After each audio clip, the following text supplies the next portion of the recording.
Hello, this is Scott, and I'm here with Sheryl. Hi. And we are in Edinburgh, Scotland. And we are going to take a little walk. Right now we're at St. Cuthbert's burial ground, right next to St. John's Church off of Princes Street. And we're going to take a little walk through the churchyard here and on into Prince's Park and share with you our experiences both in Glasgow, Scotland, and here in Edinburgh. It's a kind of a cooler day than it has been. We've had actually a wide variety of weather here in Edinburgh. It's been gorgeous, sunny, and hot, warm. yeah. And then the other day it was raining so hard.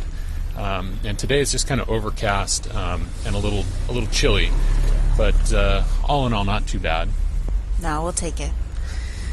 We're making our way through the churchyard here with all of the dark gray headstones that are mossed over. It feels like we're always describing some cemetery we're going through. I hope we don't give the impression that we're overly morbid, but they just tend to be so fascinating, so artistic, so beautiful in the carvings, and they're usually set in churches that are also magnificent to look at. So we usually kind of end up meandering through one or looking at things, though we're not quite as maybe meticulous in looking as much as we did when we first came, but still it seems to be always a spot to go to. Well, and I think the other point too is that they are kind of a focal point or of the city, of these places that we go. I mean, they're everywhere, and they're kind of hard to avoid, really. Yeah. Well, I think you learn a lot about a city in a point in period in time. What they carved on the tombstones of the people that they loved at the time probably do say a lot about the culture as well. And as we come around the corner here, we are presented with this beautiful view of Edinburgh Castle up on the top of the rock there, and up at the head of Old Town. And we had the opportunity to tour that yesterday. Yes. And we'll talk about that a little bit. But before we get too much into Edinburgh, I know it's hard since we're walking around the city. Let's kind of go back. It's been about a week or so that we left Glasgow, and Glasgow was, I think we mentioned, really kind of tacked on to our trip. We had no intention of going there because we just didn't think we could fit it in. But through kind of circumstances and weather and everything, we decided to go ahead and put in about 4 days before we came to Edinburgh, and really we're very pleased by that decision. Overall it was really, I think it was an excellent decision, and I'm really glad that we didn't miss Glasgow. It turned out to be very, very interesting. I think traditionally and really in a lot of guidebooks that we've looked at before we came, most of them, in a polite way, but one way or another, said, go ahead and skip this town. There's nothing here that you can't see in other places, and this and that. But we were really glad that we did make it.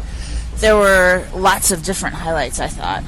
Yeah, definitely. I think the biggest thing for me, and one of the reasons I originally wanted to go there, was to see all of the Macintosh-related artworks and houses and museums and things. Yeah, for those of you had kind of followed us from the beginning, when we were first kind of trying things out, we actually went to the De Young Museum in San Francisco and saw an exhibit on arts and crafts movement, and they had some Macintosh items there as well. And then to come to the city in which he worked and lived and had such an impact just kind of brings everything full circle again. It was great.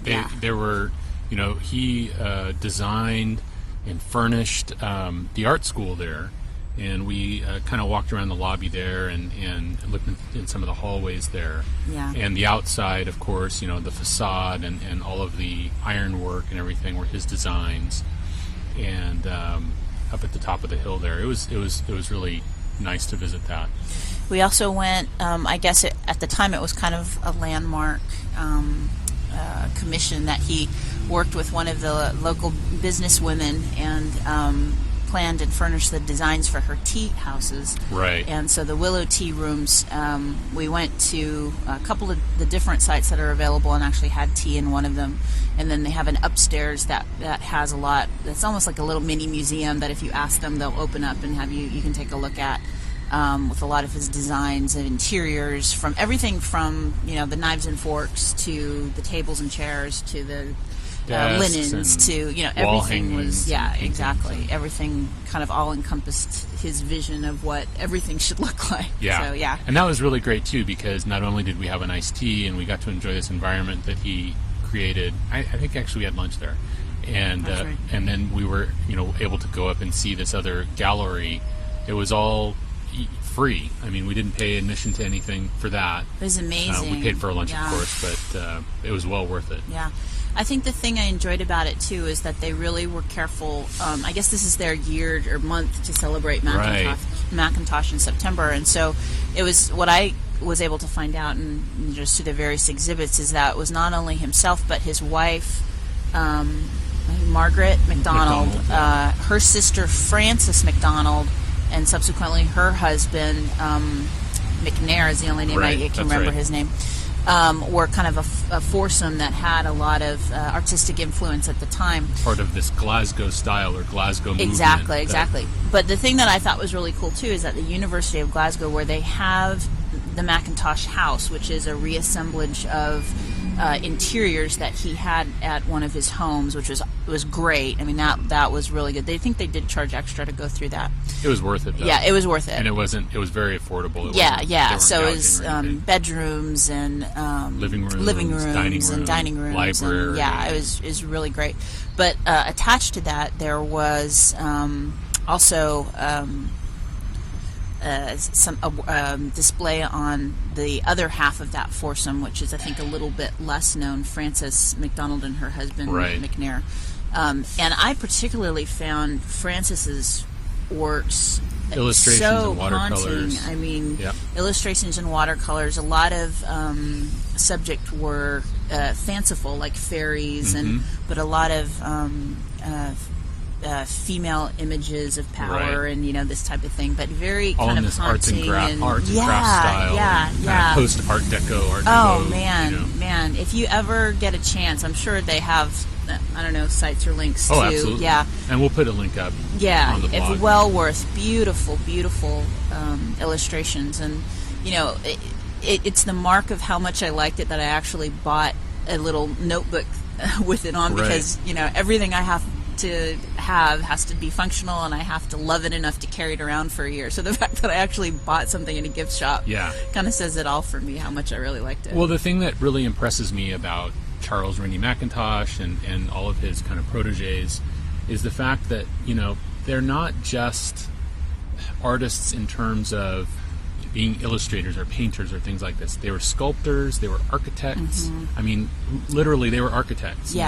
They were interior designers, and they were craftspeople. They had hammered tin and copper artworks. They had ceramics. They built furniture. I mean, it just blows my mind. And of course, during their time, they only received moderate success and recognition for all of this. Well, and that's always so sad when you go through and you see these magnificent visions of people that people have of such comprehensive designs and such beautiful workings, and then to find out that I think Frances MacDonald basically killed herself towards towards the end of her life. I think she must have been in her 60s or so, but it's just that's the other thing that we're finding. Bit of a downer. I know, we're going through all these museums and you see repetitive themes of brilliant people in times when perhaps they weren't appreciated enough, and being the sensitive souls that they are, find a sad end, and it is a little bit puts that bittersweet kind of pill on it. But overall, I mean, I think that was the most surprising and eye-opening part of the 4 days that we spent in Glasgow. All that was there, and that was just amazing to look at.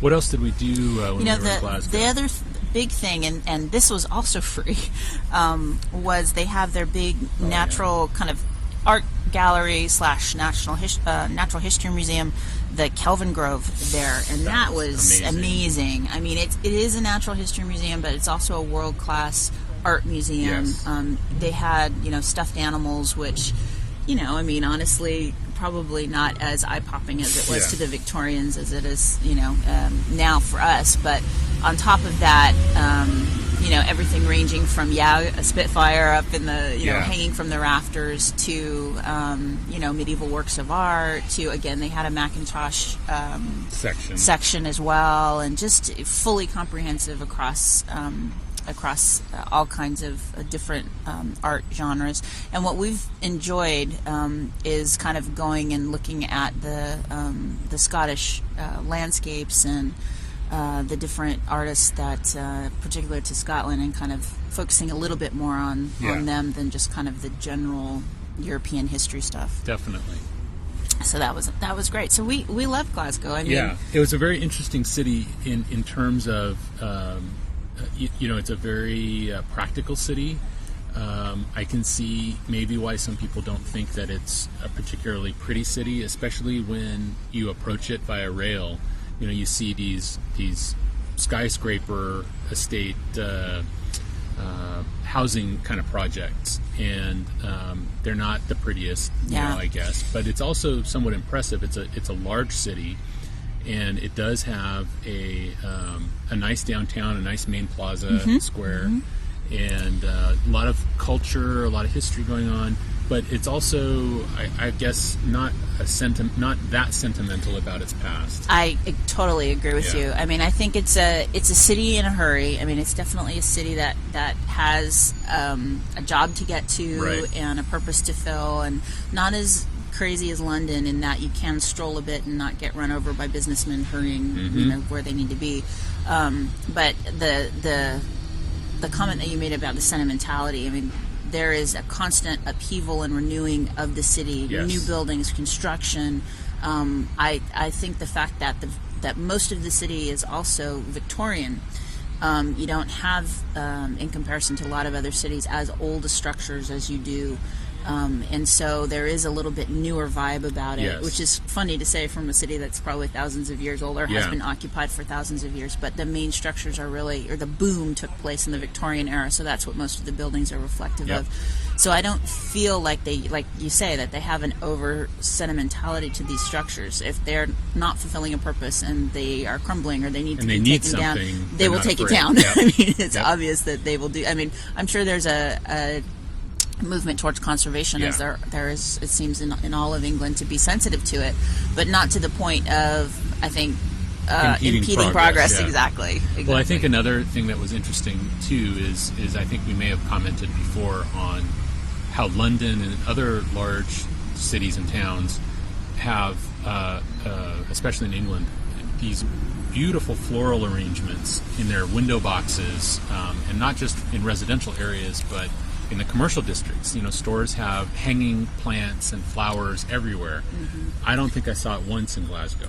I think one spot maybe we did, one little cafe, but that was an exception. But there just wasn't, like I said, it was a city in a hurry, and it has a business to tend to, and they don't necessarily have the time to do the little touches within the city that maybe other cities feel they do. So, but again, overall, I was surprised about how much I really liked it. Me too. I really enjoyed it, and I'm really glad that we had the opportunity to visit Glasgow. Now, having said that, before we start on Edinburgh, why don't we move on into the park, and we can get away from the bus stop noise a little bit, getting and a little feedback. We'll walk over here. Okay.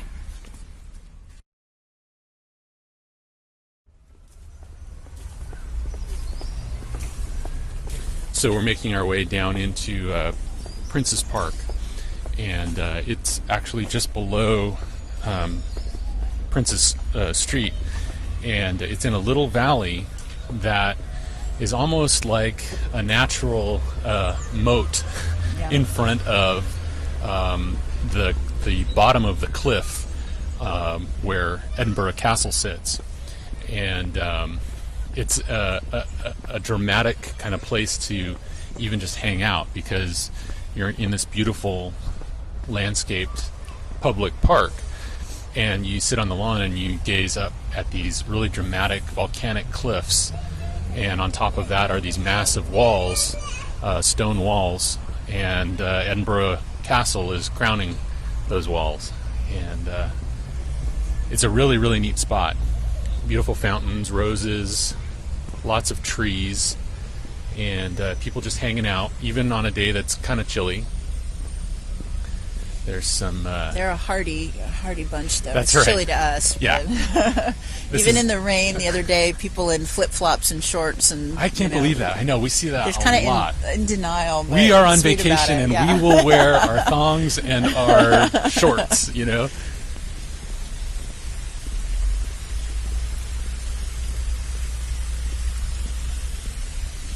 We're coming up to this beautiful fountain that is, I think it's kind of a faux bronze. I think it's concrete paved with bronze, but it's the Ross fountain, and it's made out of cast iron. Okay. It was made in Paris. What do you know? Helpful plaque. Yeah. That's right, helpful plaque. It's beautiful, though.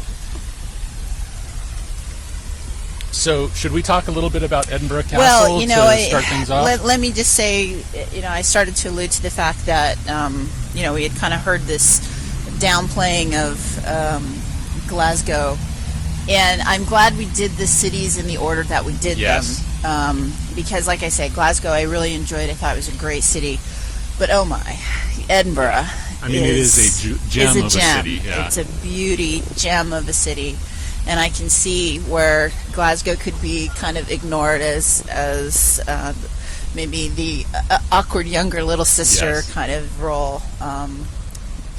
But Edinburgh is spectacular, and I think the thing that you appreciate just walking around is that there really is not a lot of bad vistas around anywhere. No matter which part of the city you decide to spend some time in, or just walking around. It's just gorgeous. I mean, we've heard several times it had been referred to as the Greece of the North, or the Athens of the North, right. I think was the moniker because of the architecture and all of that. And it really is a spectacular place.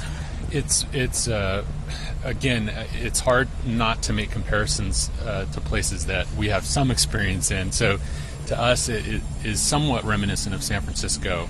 It's hilly, and it has, a bay that you can look out at from some of the vistas. And in that regard, it kind of reminds us of San Francisco. But in other areas, of course, it's much older, and there's a lot of history here. Sure. And Edinburgh is divided into a couple of many different sections. But the two main sections are the Old Town and the New Town. Yeah, and so, the Old Town being kind of where... well, it's really the medieval portion of the town, the original city. Edinburgh. Yeah, behind the castle walls, or the city walls, so to speak. And that's kind of, in terms of, I think, the more sentimental area of being a tourist attraction, that's where it is. It's the medieval cobblestone streets, and it's the castle, and they have... these interesting little closes, which are tiny little alleyways that are in between the buildings, and the city was originally kind of one of the first metropolises with skyscrapers. I think some of the buildings were actually at least like 14 stories tall, and back then that was pretty tall. yeah. And so it was a city where most of the buildings had to grow up instead of out, because the land was so valuable. And the same story, different time. Yeah, exactly, all that kind of stuff. And so the Old Town obviously dominated by the castle, which we went through yesterday. That's right. Again, it's it's one of the pricier things, but you cannot come to Edinburgh and not see the castle. No, it was worth it. It was about £10 or so, and it's a fairly large complex, and I thought they've done a good job. Again, there's different philosophies I think people have, in regards to what to do with their national treasures. Warwick Castle kind of goes to one extreme, Blenheim Cousin goes to the other extreme, and this is kind of in between, I would say, because there are definitely displays. They have I thought it was really well done, the prisoners that was area. Really good. In which they do have some theatrical kind of tape running in the background of prisoners' conversations that could have occurred. But then also presentation of what the prisoners, for instance, made during their captivity, jewelry boxes, or even out of bone they started to manufacture fake money. Yeah. And, fascinating stuff. And so a nice balance and combination of a little bit of flash for and presentation, but also just completely factual and great history. So while we were at the castle, of course, we saw the Scottish crown jewels, which were beautiful, and then the Stone of Destiny, which was the ceremonial stone that was used during the ceremonies for the early Scottish kings. Yes. Before England came. Right. And actually, very interestingly, had just recently been restored to Scotland. It was taken hundreds of years ago to Westminster, and just in '96 brought back to Edinburgh here. So, yeah, I thought that Edinburgh Castle reminded me more of the Tower of London than really any other place that we've been. In terms, it's presented really in a very straightforward historical fashion, though they do have dioramas and mannequins and things that are depicting historical things, but it wasn't as kind of Disney-fied in terms of entertaining as like Warwick or someplace like that. I mean, it doesn't pretend but the little to do the same plaques thing and everything reminded me a lot of the towers. No, I thought it was well done. And of course the vistas are the thing that you the die views for. up there were amazing, and we had perfect weather for it. The whole city and then the bay beyond, and just spectacular. It really was. So the castle itself, obviously, and then sits at the end of one end of the Royal Mile, and then the top of the Royal Mile, and then as you go down it, I don't know, maybe almost a 45-degree angle, It's kind of the rest of the way down the city. And kind of the other highlights for us as you go along the Royal Mile, I would say that St. Giles was one of them. That was great. With the Chapel of the Thistle. That's the thing. I mean, it's a historic heart of the city kind of church, but the thing that kind of added that little extra thing to see was the chapel on the side there of the Knights of the Thistle, which I guess was started in 1911 as kind of a chivalry group, and every so often a new knight is brought in, and to the level, I mean, when I'm talking about this organization, this is something that the Queen attends, I guess, every year in November. They go into this chamber, and who knows what they do, the guide said. He said for 3 or 4 hours they meet, and some such ceremonies, who knows. But the chapel itself is head to floor wooden carvings, intricately carved, carved, amazing detail. I mean, every inch of the place is carved with an animal or a flower or some kind of decorative something. And their crests, were sculpted in wood. Dragons and peacocks and all sorts of things, and it really kind of is one of those places where you just kind of feel, not to be overly dramatic about it, but the sense of mystery, that's like, it's just a very it does have the sense of occasion about it. Exactly. Yeah. And it was really neat, and unfortunately, or fortunately, I guess, we didn't know about it, and we just kind of stumbled upon it and learned about it. And of course, there were several docents around that kind of showed us around, and it was great. It was really, really great. That was awesome. A little bit of ways down from that, there was the Gladstone House. Oh, yeah. Which was, and again, I can't emphasize enough how much the National Trust. Well, this is something that we didn't know, though, because we originally thought that with our Royal Oak Foundation membership, that gets us into all of the English and Wales National Trust sites.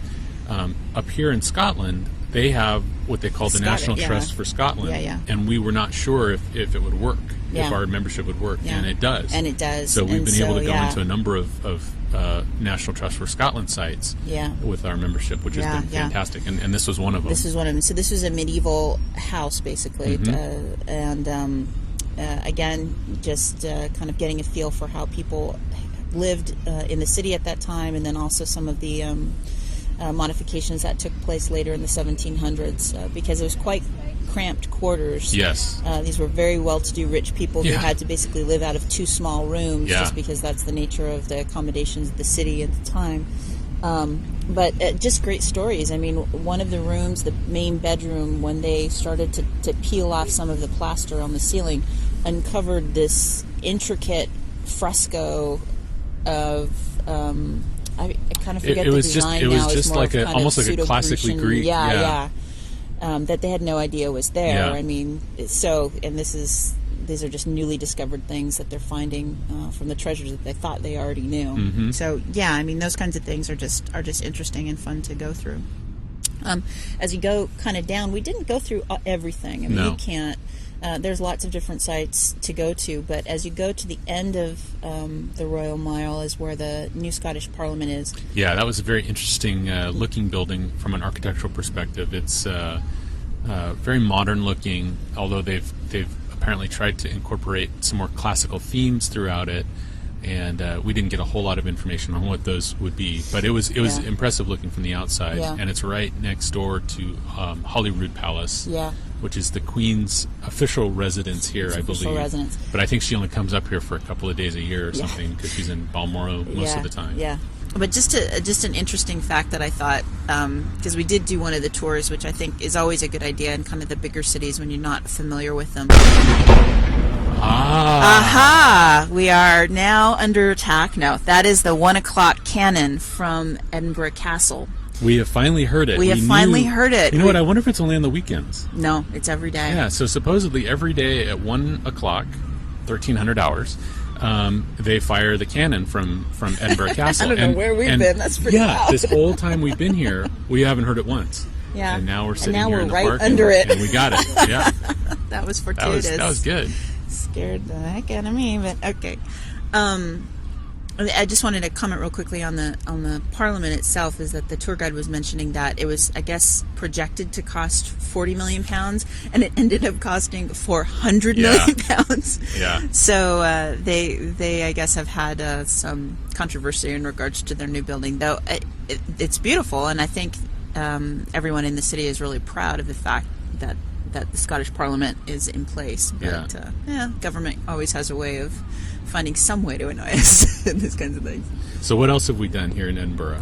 Well, I'll let you talk about the highlight, I think, for you. Oh, yes, the Ghost Walk. That was great. So, all throughout the UK, it seems kind of like one of the touristy things to do or to offer in a lot of these cities and towns is to offer a ghost walk. And, for the most part, these are tourist traps or tourist attractions that basically take you on a walking tour of the town at night, and they, the tour guide will reveal to you some of the more disturbing kind of aspects of the history of the town and strange occurrences that have happened. And so we knew that there were several in London, but they're a little pricey. We didn't do them. We found a few in some of the other cities and towns along the way. And then I remember hearing something about the tours here in Edinburgh. So while we were in Glasgow, or maybe even actually a little before that, we looked it up on the web and kind of found the one that I remember hearing about, and is offered by a company called Mercat Tours. And so that's the one we took, and I think we chose wisely. It was a very and that's good... all down to you, honey. You did a really good job. Well, thank you. Yeah. It was very it had the right balance of offering a lot of history and kind of information on sociocultural issues of the past, and but mixing in plenty of kind of gruesome details on how justice was exercised The facts of history were quite sufficiently gruesome. You didn't need to have someone dressed up in ghouly outfit and jumping out at you at some of these other tours do. Yeah, the pure history of it scared me enough. Yeah, so some of the other tour companies have kind of staged events that happen throughout your walk, and this has nothing like that. So it was great, though. We started in the Old Town. It was all through Old Town. But we started kind of on the streets, and we went down into some closes, and then this tour company owns what they call a vault, which is a subterranean kind of storage area, kind of crypty kind of a thing where we walked through, but I thought it was great, and it was an hour and a half, and we went to a pub afterwards with the tour guide and got a drink and kind of continued to tell ghost stories, and it was well worth it, and I think probably you agree with that. I would agree with that. I mean, I was kind of doing this as, okay, honey, I know this is one of your things, and I'll go, and I'm sure it'll be fine, and I'll just kind of zone out for the next hour and a half. But I thought it was. Thanks. I didn't know that even entered into your mind. That's good to know. Oh yeah. Okay. But my point is that it was very engaging, and it was very interesting, and as I say, that the guide himself was not campy or goofy, and he was just the right amount of kind of mysterious in terms of what he was relaying, but then also didn't take himself too seriously, which not at all. made it a lot easier to kind of buy into, so to speak. Yeah, that was great. So that is kind of a bit about some of the things that we did in Old Town. On the Newtown side, first of all, Princess Street, which you heard earlier as we were walking over here, is the high street really for this part of town, and so there are lots and lots of department stores and shops and shoe stores and all sorts of things on that street. It's also kind of one of the big, I think, bus thoroughfare / hub areas. So you catch all your connecting buses there to get into other areas of town. Of course, we've done a lot of walking through Newtown.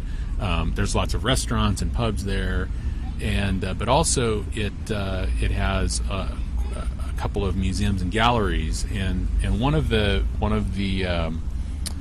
museums that we went to it's part of the National Galleries of Scotland, and it was the Royal Scottish Academy building, which is right on Princess Street, and their big exhibition right now is by an artist called Ron Muick, and he is apparently he was formerly kind of doing special effects for films, and he was working with he I guess cut his teeth kind of at the Jim Henson Company, and now he's a sculptor, and his kind of his angle, I guess, is to present these ultra realistic looking sculptures of people in various scales. Right.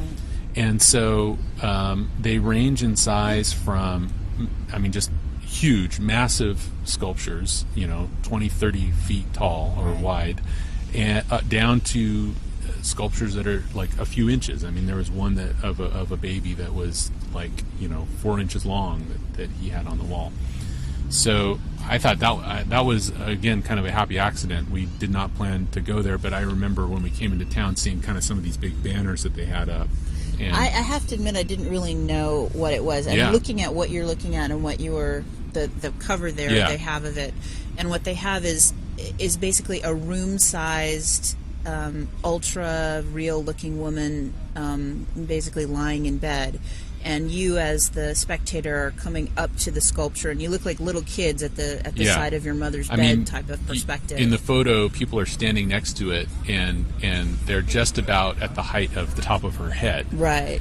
So that kind of gives you an idea of the scale that we're talking about here. Yeah. And I mean, to the point crazy, where, you know? I mean, to the point where he is one by one putting in pieces of hair into the eyebrows and into the, I mean, just ultra fine. But then also things that are not just meant to be, completely representational. He has the one where the guy's in a boat, right, and he's naked and slightly smaller, and he's kind of just looking ahead anxiously. Yes. I mean, just very arresting kind of images and perspectives. They had one of the gigantic newborn baby that was very real looking. Yeah, and having seen babies born, I mean, he had it. I mean, it was disgustingly spot on, but he didn't really pull any punches. I mean, that's how they look. I mean, it was in, I don't know how big. 40 feet long, size. something like that. Because it was laying on his side, on her side. And I mean, and it's weird to, and I'm sure this is part of the effect, to just walk amongst these pieces of art because of the scale factor like that.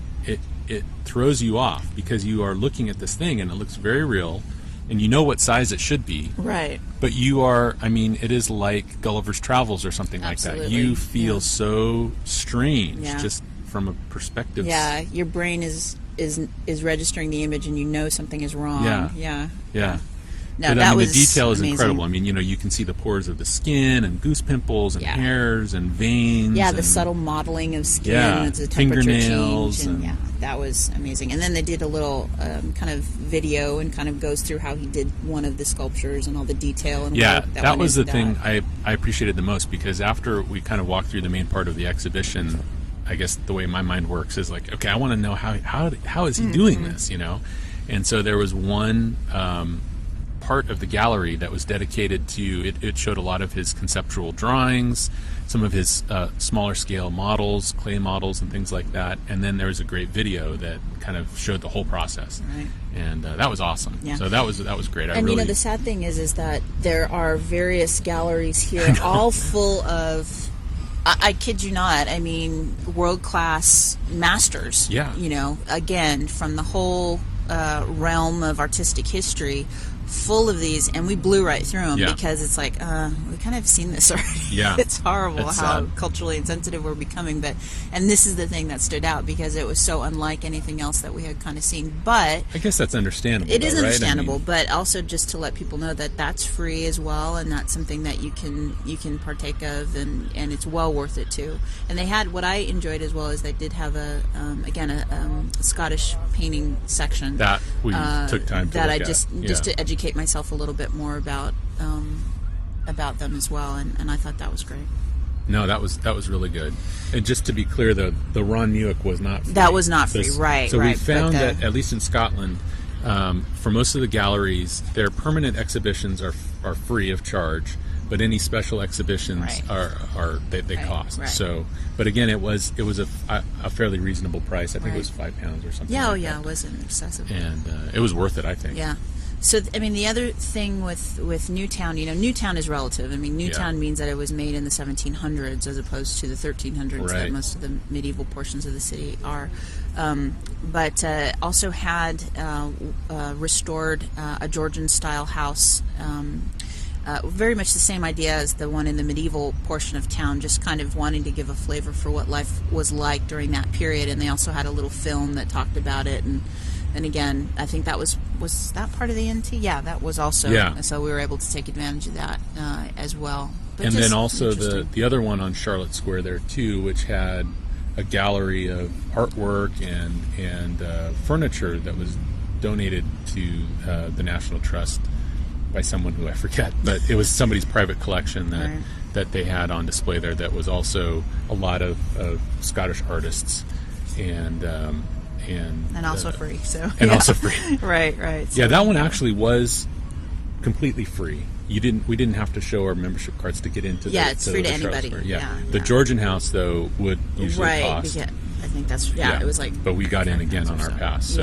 Yeah. And the Georgian House was great because they had the little video. In that case, I thought they did a really good job of kind of depicting life during that time. And the full kitchen, and and the then of kitchen course was some great. of the upper rooms that are a little bit grander. I think the one thing that kind of stands out for me though is the in the downstairs portion where the servants were, the array of bells that they would be summoned to various rooms with. And apparently each bell, and I mean I think there was probably 15 or 20 of them, and they were each labeled with each room name, you know. And but apparently each bell also had its own tone, so the servants didn't even have to look at the little labels. Apparently they can just tell from the sound of the bell, the ring of the bell, which room is being is being activated there. So, though I have to say, we oftentimes mention the docents, and again they were there and ready, and and I always feel like I'm not asking the right question to unlock all their knowledge. I think I'm just going to do an open-ended. What can you tell me? Because we walked into one. That was great. We walked into one room. I think it was kind of the kind of ballroom kind of thing. Yeah. And we look in the corner, and this little ancient, lovely-looking little creature, very frail, with a cane sitting there. And I had to check her badge to make sure she wasn't just resting or something. I know. I thought the same thing when I walked in really? the room. So I'm like, "Hello, how are you?" And I'm like, I know. Maybe she's just any resting. demands from her, right? But she did have a name tag. She got up and she kind of told us a few things, and then I asked her what I thought was just a very softball, general type question, like. When did the trust acquire the house? And oh my God, I sent her to palpitations. She was like, she was looking through all her paraphernalia. I don't know that. I don't know. Let me look. And I was like, oh my God, I'm going to give her a stroke. So I had to kind of dig out my little pamphlet and say, oh look, it's 1965. It's fine. I found it. It's okay. Sit. You relax. But they generally do know quite a bit. Oh yeah. And they're just so eager to share. Yeah, they're so lovely to talk to. Absolutely. It's so great. I will mention just the last bit, if I can, a couple of the commercial things that we went into. Jenner's, which is the grand department store of Scotland. And I think I heard that it was actually founded a couple years prior to Harrods, maybe? Yeah. And in the U.S., we're not necessarily used to the idea of a department store being all-inclusive of so many different things. So there's a food court, there's cafes, all of these things encompassed, liquor store encompassed with the clothes and the fashion and the shoes and all of that. And I mean, this is not, though. We don't want to give the impression that this is like a Walmart. Or something like that. This is posh, upscale stuff. 5 stories of carved wooden panels, and but also one that is very much used by the city. We went to lunch, I think, in a cafe, and it was packed. I mean, locals there. It's not a touristy site necessarily. Yeah, and that's the thing that's interesting too, is that it's kind of this posh store. But we had, they have, I think, 3 or 4 different cafes, and the one we went to is more of a cafeteria style, I guess. Yeah. But we had tea, like afternoon tea, so we each had a scone and some tea or whatever, and it was like a quarter the price of a sit-down place. So that was really great. Yeah. The other place that we've only been here less than a week, but we've already eaten there 3 times, so it tells you how much we love it, is Henderson's. Yes. Salad table. Salad is that table the is what official they call title? It, is, I guess, a landmark here of a vegetarian restaurant. It's been here for 20, 30 years, and just, again, kind of cafeteria style, but every day that we've gone back, it's been a new gourmet vegetarian entree, goat's cheese tart. Last night you had they're like crepes with spinach and mushrooms in it. Yeah, and again, given the lunch prices and the main prices and the dinner prices around it, cheap. I mean, £7 was about what our mains were last night for dinner. Yeah. And again, don't get the wrong impression about it. This isn't like a salad bar or a buffet or anything like that, really. They do have some things kind of in a buffet section, but each of our, like when you go and you get a hot entree or whatever, they cook it to order. It's individually prepared, And so it's not a fresh choice or that kind of thing. No, exactly. Yeah. So it's very, and I think we've mentioned before, it's so hard, at least it has been for us, to kind of find these places that kind of are more homemade cooking. Kind of, you get tired of going to a restaurant or cafe or whatever and having kind of, you can just tell that it's restaurant food or whatever. Yeah, but this is very fresh. And it's not ingredients too salty. fresh, It's not greasy. Yeah, and, know, it's just great. It just tastes like home cooked food. And then the last spot I'll mention, just because Edinburgh is such a landmark for literature. Basically you can't walk around this city without hitting some kind of tie to some major author. And one of the sites that we kind of stumbled upon, again, not purposely going to, was the Elephant Cafe, which I guess is where J.K. Rowling worked on the first Harry Potter novel. Just sitting there nursing a cup of coffee all day, and they pretty much left her alone and let her sit there and write her book, basically. So they had little kind of articles on her, and they have that distinction of being kind of the birthplace of Harry Potter, which I thought was cool. And it was cool. It was kind of a funky little coffee shop, lunch, cafe, and but that was a great we just stumbled upon it. I think one night, the night we were going on the Ghost Walk, we were looking for a place to have dinner beforehand, and and then it kind of rang the bell. Oh, this is the spot we were hearing about it a long time ago. And but you find those spots all around. I mean, people were telling us that we had breakfast at the B&B the other day, and they were like, Ian Rankin goes to this bar at the Oxford. We went there hoping, not really, but hoping to maybe kind of see him there, or literary figures that still love their city and actively go to kind of the local spots. Yeah, it's great. It's neat to be in an environment like that where, the kind of the literature that you read or the references that you've heard in the past are kind of brought to life by these places that you can go and see. So that's been really fun. Well, yeah, I mean, I don't know how much more enthusiasm we can put in regarding Edinburgh. I would say that it is probably the highlight city for me. I would have to agree far. with you. I would have to agree because I love London. Yeah. And I firmly still love London. There's so much to do and see there.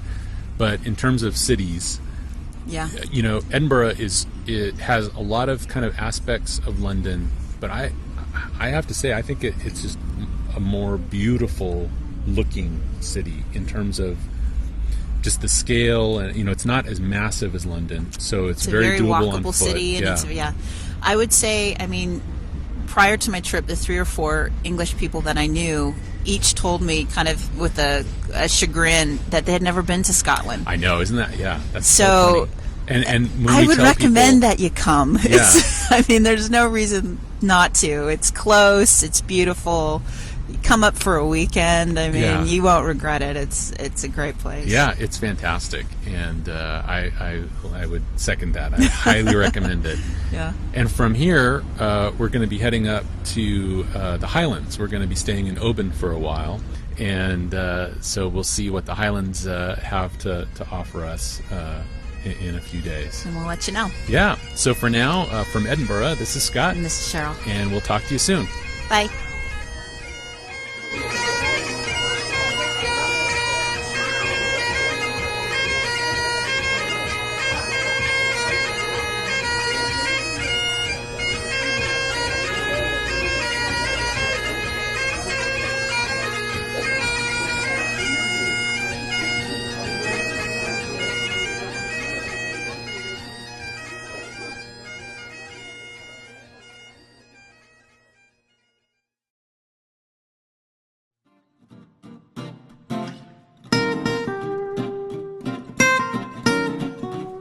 Thank you for listening to A Year in Europe podcast, episode 9, covering Glasgow and Edinburgh, Scotland.